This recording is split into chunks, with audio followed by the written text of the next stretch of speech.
Thank you everyone for being here tonight and the outpouring of love that you have shown me and my family over the past few weeks. For the first time, we're hearing from the mother of Paityn, Evelyn, and Olivia Decker after a tragedy that's captured national attention. The sisters were found dead near a remote campground in Washington state. Authorities believe their father, Travis Decker, killed them during a court-appointed custody visit before vanishing into the woods. Decker has not been seen in weeks, and police believe he's still alive. As the manhunt enters its fourth week, authorities are expanding their search, and the girl's mother breaks her silence.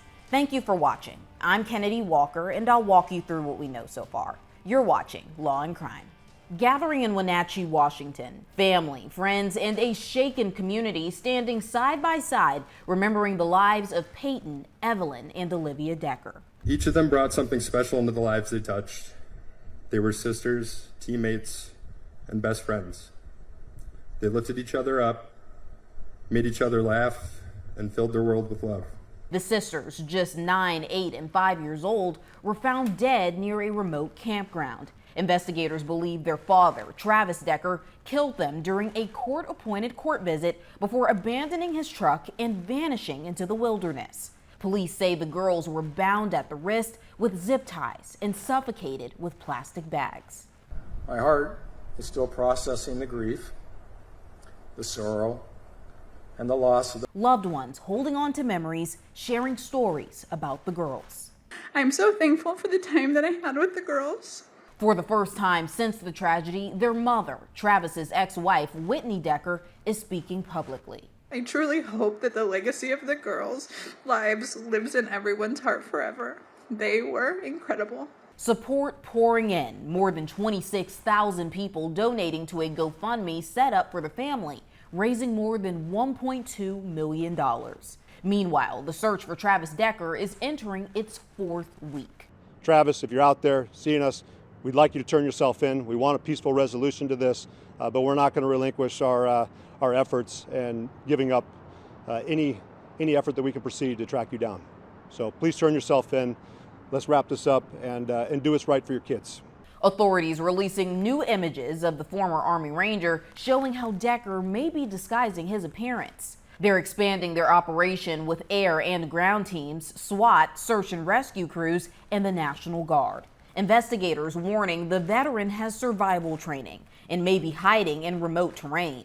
In the months before his disappearance, Decker and his ex-wife Whitney were in a custody battle. Whitney had raised concerns, saying he was living out of his truck, struggling with PTSD, and showing signs of declining mental health. Still, Decker pushed for more time with his daughters, defending his parenting in a court recording. We've never done anything that was unsafe or anything I wouldn't want to put myself in.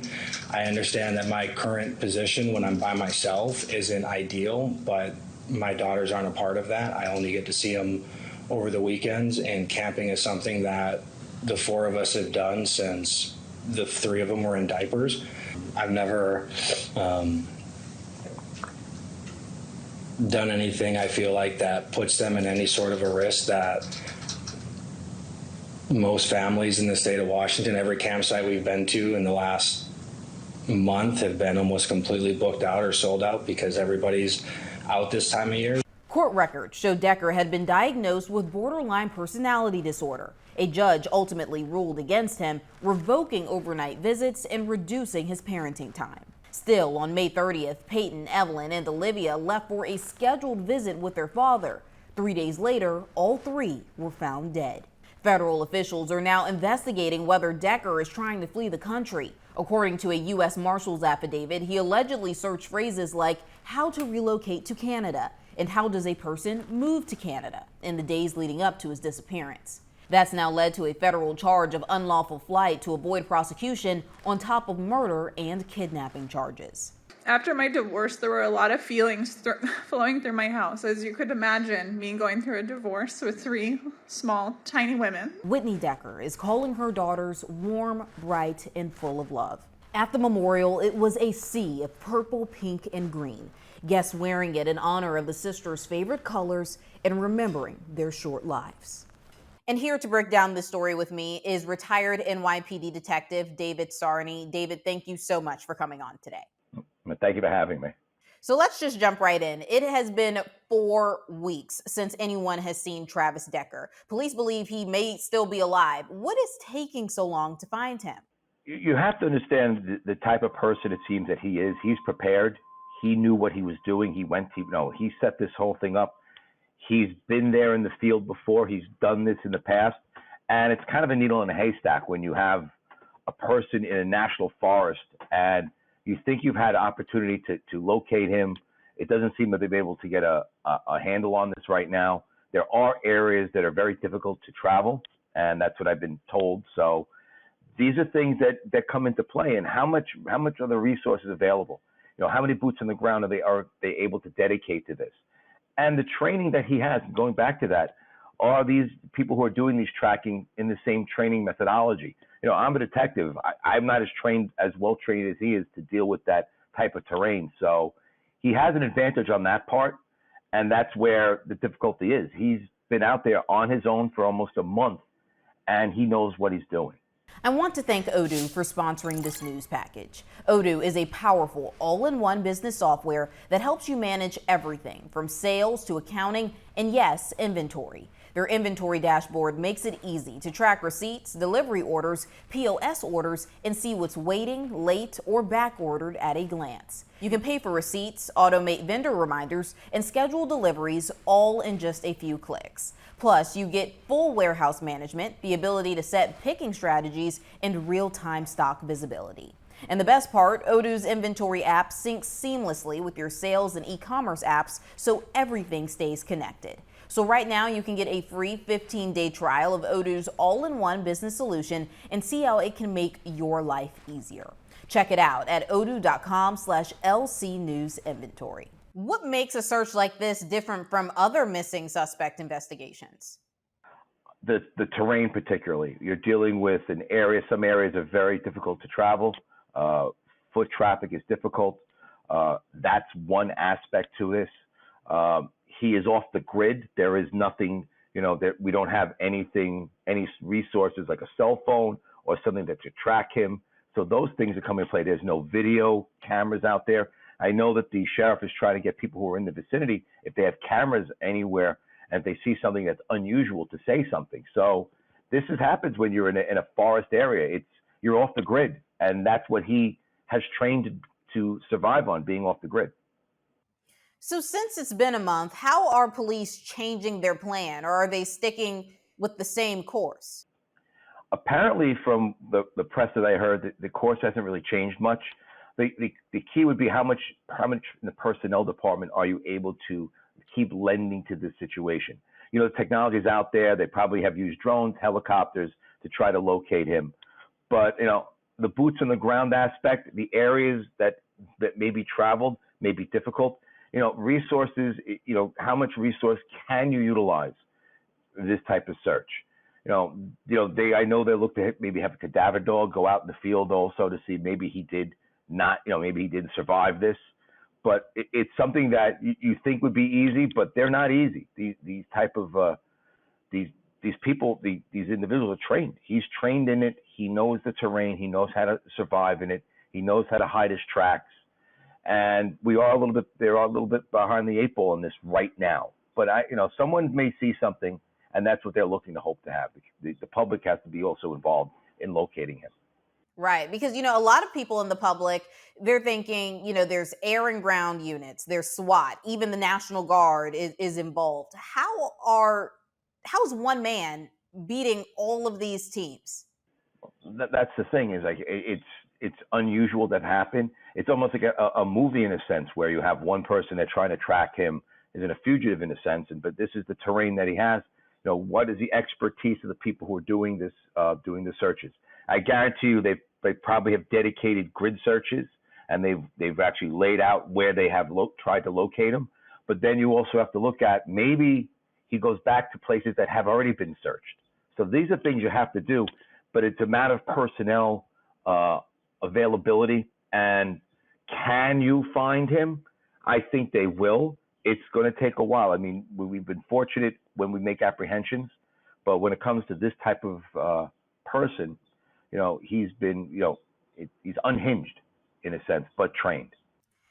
How do teams decide where to search when they don't know exactly where the suspect is?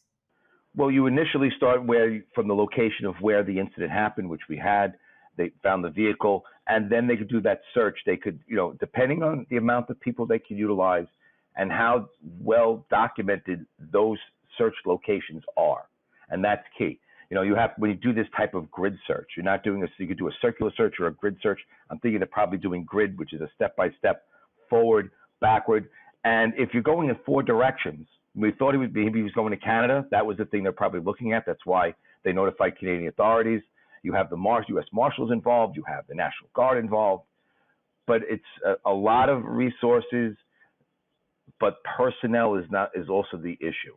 How many people are truly dedicated to this type of grid search? At the beginning it was a lot, and I know they were kind of scaling it down a little bit, so maybe that's the reason, is they've scaled it down where they don't have enough boots on the ground to do that full grid search. And that's why they're reaching out and they're trying to determine from maybe people who have seen them and make that call to 911. Why do you think that they would scale back though, right? Like if you really are looking for this person and it's been week after week, now it's been a month. This is a man accused of such a heinous crime with, police believe that he may have killed his 3 daughters. Why wouldn't you want every single resource that you have on the ground? Well, that's the issue, because how much can law enforcement utilize to put out in the field? The sheriff's offices have their work to do. What a lot of times when we do these manhunts, we kind of allocate available sources. So you try to rotate people out, rotate people in, rotate people out. And when those people are rotated out and in, the ones who come in have to be notified of what was searched. So, but this is a month. It's been a month. They continue to search. And even when the sheriff at the beginning at those presses has said, we've changed the style of search. And is that where manpower has been limited? It's a possibility, because, you have to also use your resources for law enforcement purposes to do the job that you're doing. Other than that, so you might have teams, whoever's accessible and available, or excess personnel to move in. But, this is the situation you have in a national forest. It is a long process, unfortunately. In your experience, what are some signs that search teams look for that could indicate that someone's been in the area, like disturbed brush or campfire ash? Well, that's what they're looking at, to see if there's any campfires. But again, he's a person who is experienced in not being detected out in the field. You try to find possible campsite areas that, people have traveled before. If there's something that is unusual, that's the whole thing, is how trained are the people conducting the search, those type of trackers. If you've not been to that area, are you familiar with how the brush is? Are you familiar how campsites are maybe hidden? These are things that come into play when you do this type of work. As an urban guy, this would be very foreign to me to go out there and search, and I only know what I know. So you're going to have those experienced people who do tracking, the experienced people who have dealt with forests and how to track people in forests. So how many do they have available to do that in this case? And speaking of his experience, we know that Mr. Decker is a former Army Ranger. He did that for a long time. How does that change the nature of the search? And I know we've spoken about this before, but at this point, 4 weeks in, are they calling, other military members in, trying to get some advice from them, like to learn more about his training? I would probably be the best thing is talk to his commanding officer, talk to people in his unit, what he knows, what he has been privy to, the type of training he has, some things that might be familiar to him, because people tend to do things the way they do them over and over again. So is there something there that he has done that's been repetitive? I know that they were looking to file charges. He stopped going to the training sessions. So what was leading up to that? What was he talking about prior to falling into this island of despair, or whatever it was going to be in this case? So you're going to always look back at do those interviews and re-interviews, but this is again a situation where you're having people doing many different things, and you still have to coordinate that search for that in that location. and it has not yielded both the positive results, which is an apprehension, but they'll continue to do so until they find him. Would someone with his experience know how to mask their scent or avoid infrared detection? Yeah, that's a possibility, and that's why you inquire about the training, what type of training he has, what does he have counter surveillance training, does he have these things in his repertoire in a sense. That's what you're looking to do, and I mean that's why the interviews, I guarantee you, they spoke to everybody within his unit and other military officials about the unit he worked in to see if there's anything that they could help them locate him. What kind of supplies would someone need to stay alive in the woods for this long? Yeah, well, that's the thing, is what did he bring to the scene? I mean, he left his dog on site.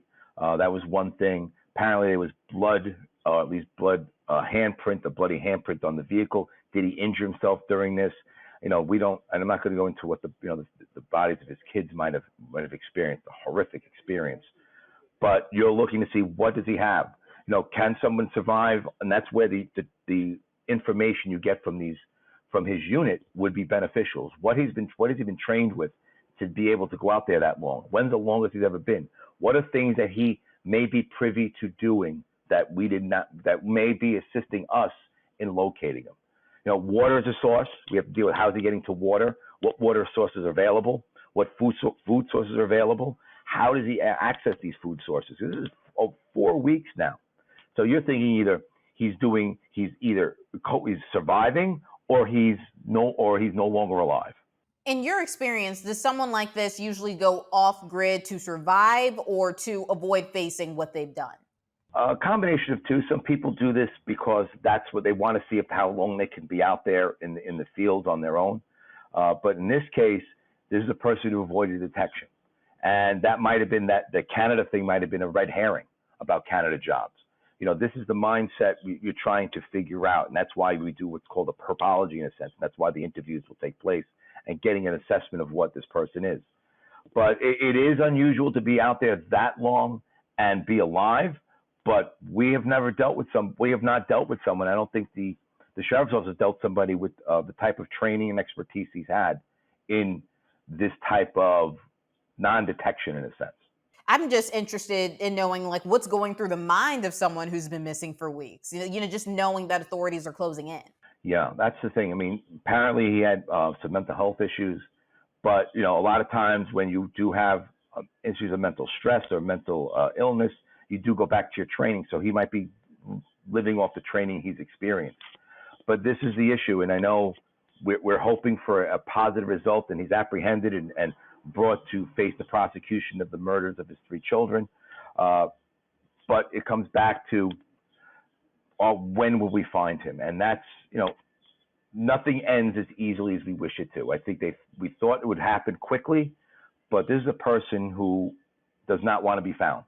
And when it comes to law enforcement, that's a difficult aspect. And not only that, not wanting to be found, not having any outside source to cell phone, credit cards, money, video cameras. These are things he's avoiding detection being in that forest. Could a person in this situation become more desperate, which means more dangerous the longer that they're out there? Absolutely. We don't know his mindset right now. We don't know how depleted he is in resources, depleted he is in water or food. So, he is a dangerous individual. He's alleged to have murdered his 3 children. He's out there. He's avoiding detection from law enforcement.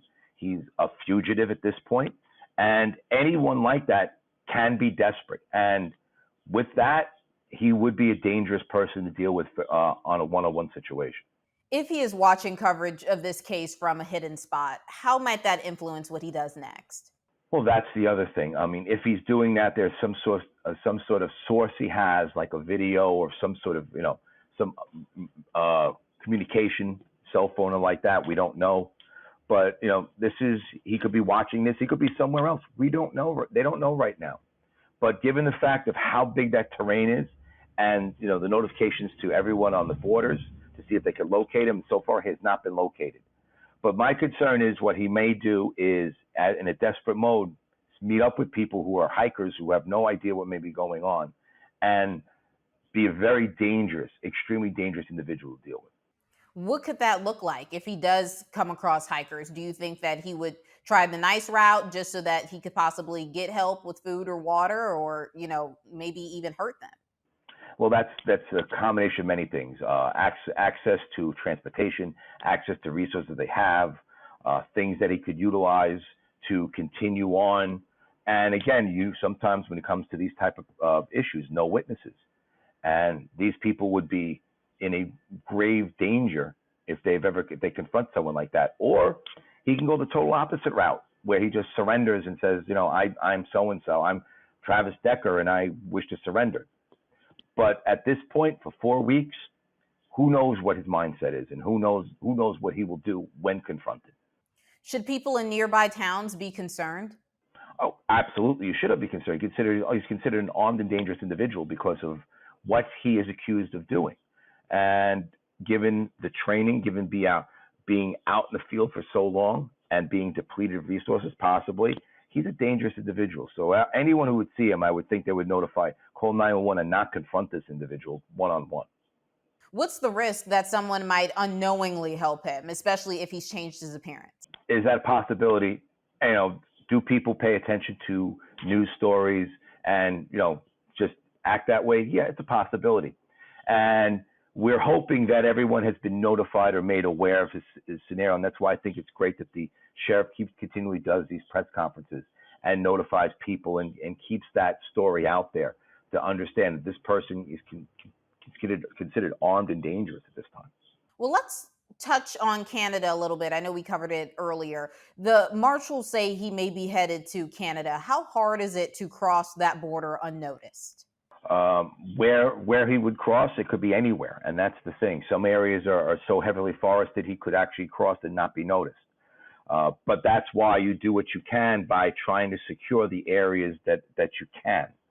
And that notification out there to Canadian law enforcement and the neighbors and the community over that border is important, and to make sure everyone is notified of that. There are wanted posters distributed. It's kept out in the media. So in case they do see him and he slips in past the Canadian border undetected, people there will know that he is wanted for the murder of his 3 kids. He's already facing federal charges for unlawful flight. What does that mean in terms of how aggressively they'll pursue him? It's still right now he's an alleged murderer and murdering his 3 children. So that is high on their agenda, to apprehend this person and bring him and get him prosecuted for the crimes he's alleged to have committed. It is going to be a high-level thing. You deal with these things on a regular basis, but you hope for there to slip up. That's really what it comes down to. You hope he slips up in his attempts to flee, and that's what I believe the sheriff said. We look for the mistake, and right now there have not been any mistakes that we have been able to exploit. Because it's been so long, 4 weeks, I mean, what happens when leads dry up? Do teams scale back even more, or does it become more of just a long-term manhunt? Well, that comes down to it. And I think when they first said they would have kind of changed their dynamic, and that's the thing, how far-reaching can this go? How long does this task force exist? And at the level that it does it get scaled back? And does this become a wanted individual for, as a person, a subject or suspect for the murder of his 3 kids? It's all up to the agencies involved, what they determine whether or not they want to keep the amount of resource available, the amount of personnel dedicated to this, or pare down a little bit. So it's really up to the agency involved. If Mr. Decker is no longer alive, why haven't they been able to find the body with canines, with drones? Because I think that's why, we've been hearing comments that law enforcement still believes that he may be out there, because if there was a body, wouldn't it have been found already? It could have been, but I don't know what they have searched in that forest, how far they've gone to that search, and how far the suspect has been able to hide himself where he may be undetectable by canine. And that's one thing we have to look at. These are things.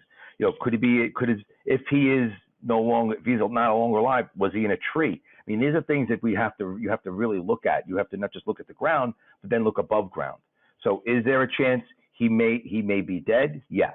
Is there a chance he may be alive? Yes, but the only way we can determine either one is if he's found one way or another.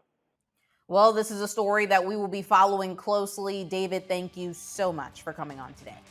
Thank you very much, and stay safe. Decker is described as 5'8" with black hair and brown eyes. He was last seen wearing a tan or green shirt and dark shorts. If anyone sees him, they're urged to call 911 immediately. For Law and Crime, I'm Kennedi Walker.